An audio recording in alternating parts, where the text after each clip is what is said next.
Hey guys, I'm going to show you the accuracy of the sundial at Konark Sun Temple in India, built in 1250 AD. People still use it today to tell time. Let me show you a short clip of a tour guide figuring out the time, and then I will explain how the sundial works. 39 12 होने के लिए 39 minutes बाकी है मतलब 19 minutes. Yes. What is the time? As you can see, the sundial is pretty accurate and people are amazed by it. Let's take a closer look and see how it works. The sundial has 8 major spokes that divide 24 hours into 8 equal parts, which means that the time between 2 major spokes is 3 hours. There are 8 minor spokes as well. Each minor spoke runs exactly in the middle of 2 major spokes. This means that the minor spoke divides 3 hours in half, so the time between a major spoke and a minor spoke is an hour and a half or 90 minutes. Now, at the edge of the wheel, you can see a lot of beads. If you observe carefully, you can see that there are 30 beads between a minor and a major spoke. So the 90 minutes are further divided by 30 beads. This means that each bead carries a value of 3 minutes. The beads are large enough so you can also see if the shadow falls in the center of the bead or on one of the ends of the bead. This way we can further calculate time accurately to the minute. The sundial shows time in an anti-clockwise fashion. At the top, the major spoke stands for midnight, and this spoke stands for 3 a.m., and this one for 6 a.m., and so on. When I place a finger or a pen at the tail of the animal in the axle, the shadow will fall on the edge of the wheel. Now, I simply note the bead where the shadow falls. Using the math we did before, I can easily tell the current time precisely down to the minute. Imagine how much time and coordination would have happened between the astronomers, engineers, and sculptors to create something like this 750 years ago. If you're observing closely, you would have 2 questions in your mind right now. The first question would be, what happens when the sun moves from east to west? Since the wheel is carved on a wall, the sun would not shine on this wheel at all.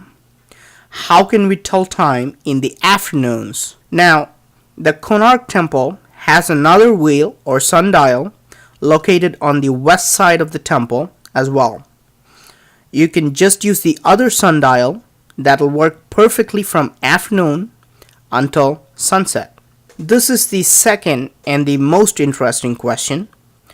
How do you tell time after sunset?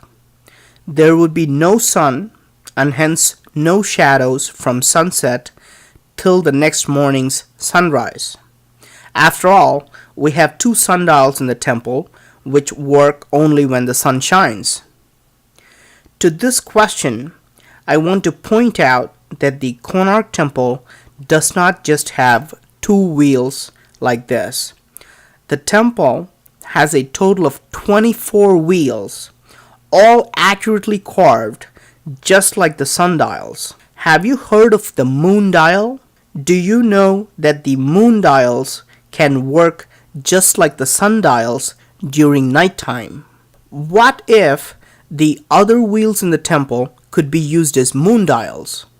Many people think that the other 22 wheels were carved for decorative or religious purposes and do not have an actual use. This is what people thought about the 2 sundials as well.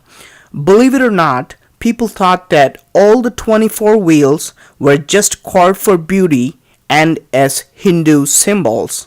About 100 years ago, it became known that this was a sundial when an old yogi was seen calculating time secretly.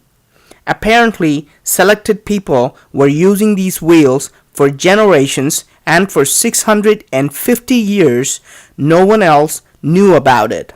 They say that when they asked him about the purpose of the other 22 wheels, the yogi refused to talk and simply walked away. And our knowledge of just these two sundials themselves is actually very limited. You can see how there are multiple circles of beads. You can see carvings and markings all over these sundials, and we don't know the meaning of most of them. For example, this carving on a major spoke has exactly 60 beads. Notice how in some carvings you can see leaves and flowers, which may mean spring or summer. Notice how in some carvings you can see lemurs mating, which only happens during winter time. So these sundials could have been used as an almanac for a variety of different things. Now, if this is how much we know about these two sundials, you can understand how limited our knowledge is about the rest of the 22 wheels. Notice that there are clues on these wheels that people have overlooked for centuries. Notice how a woman wakes up and looks at a mirror in the morning. Notice how she is stretching, being tired, and ready to go to sleep in the evening. And you can also see that she's engaging in sexual activity during night. For centuries, people have ignored these hints and thought that these were carvings of Hindu goddesses. This is also a perfect example of how people think ancient, unexplainable carvings are just for beauty or religious purposes. If ancient people spent a lot of time creating something, there is a very good chance that it was done for a valuable scientific purpose. Thank you for watching.